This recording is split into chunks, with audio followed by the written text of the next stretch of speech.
America support లేదా మధ్యవర్తిత్వం చేసేటువంటి స్థాయికి అది ఎదిగిపోయింది. మోడీకి చేత కావట్లేదు, విశ్వగురు అన్నారు, అది ఇదని ఒక వెటకారం చేసిన సందర్భం, ధరలు పెరిగిపోతున్న సందర్భం, కంట్రోల్ చేయలేరు అన్నటువంటి సందర్భం. అట్లాగే ఇటు పక్కన చూస్తే అత్యంత బలమైన శక్తులు కమ్యూనిస్టులు, అత్యంత బలమైనటువంటి శక్తులు మమతా బెనర్జీ.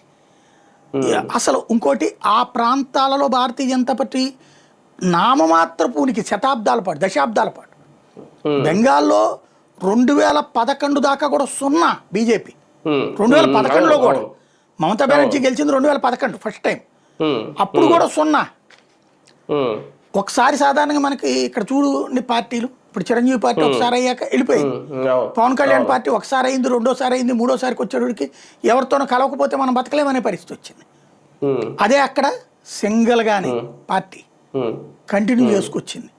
ఎన్ని 11, 16, 21, 26 ఇప్పుడు విజయం సాధించి. అంటే మనం కాడు వదిలేసి వెళ్ళిపోకూడదు, నిలబడాలి అన్నటువంటి కసితో పనిచేసిన కార్యకర్త, నడిపించిన నాయకత్వం అక్కడ.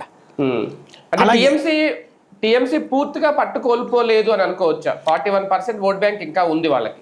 అంటే ఆల్టర్నేటివ్ లేదు కాబట్టి, నెక్స్ట్ ఆల్టర్నేటివ్ వచ్చిందంటే అయిపోతుంది. అది కూడా ఆల్టర్నేటివ్ లేదు కాబట్టి ఆ 40% ఓట్లు వచ్చినాయి.